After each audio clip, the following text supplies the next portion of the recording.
làm trò gì đấy? Con đang sửa cái nồi cắm mãi mà nó không lên điện. Mày để ngay đấy, tí tao sửa.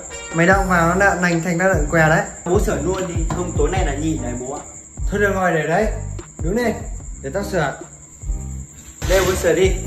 Nhưng mà đừng như hôm nào thì bố nhá. Mày nói thế là có ý gì? Tao nói thật đấy, cho cái bản mặt mày biết nhá. Hồi xưa tao là tao đi thi được 10 điểm nghề đấy con ạ.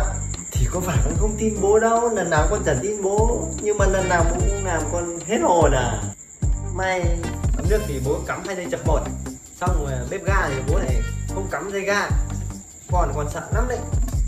Thì mấy lần đấy là tao nhớ nhầm. Nhưng mà lần này là 100%. Mày cứ yên tâm à. Bê vào ấy đi. Bê vào cắm đi. Lên trong kia kìa nhá. Vâng. Con tin bố nốt ở này rồi đấy.